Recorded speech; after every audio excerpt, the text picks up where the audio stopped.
तो यहाँ दिया aqueous solution of HNO3 KOH acetic acid और sodium acetate of identical concentration.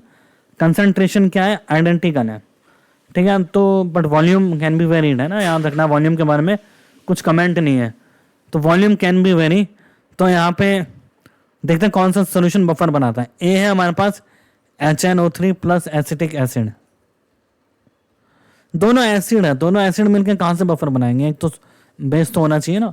Second है KOH प्लस CH3COONA, इन दोनों रिएक्ट करके बनाएंगे CH3COO के प्लस NaOH।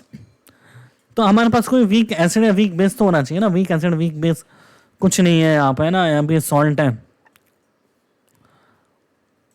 और यहाँ पे तो बस Na सोडियम और पोटेशियम आपस में एक्सचेंज हुए है ना, दोनों जगह एक स्ट्रॉन्ग बेस है और सॉल्ट है ना, सॉल्ट, यहाँ सॉल्ट है और यहाँ भी क्या है स्ट्रॉन्ग बेस, तो ये भी कहीं से बफर बना होता हुआ नहीं दिख रहा है ना।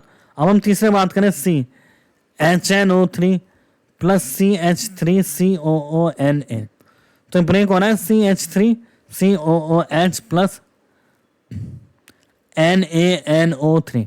अगर ये इक्वल वॉल्यूम लिया तो अगर तो ये दोनों कैंसिल हो जाएंगे, ये दोनों बचेगा, तब तो हमारे पास कोई बफर नहीं बन रहा।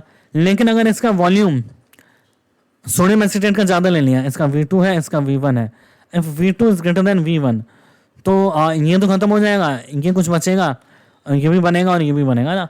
अब NaNO3 का तो कुछ हाइड्रोलिसिस वगैरह कुछ होगा नहीं, सॉल्ट पड़ा रहेगा, स्ट्रॉन्ग एसिड और स्ट्रॉन्ग बेस का है ना। तो अब बात करें ये क्या है हमारे पास वीक एसिड और सॉल्ट विथ स्ट्रॉन्ग बेस, तो ये क्या हो गया हमारे पास बफर हो गया, तो C बफर है। और D तो सीधा बफर है, weak acid and salt and it's salt with strong base, तो ये सीधे बफर दिख रहा है, तो इसका आंसर हो जाएगा हमारे पास C एंड D।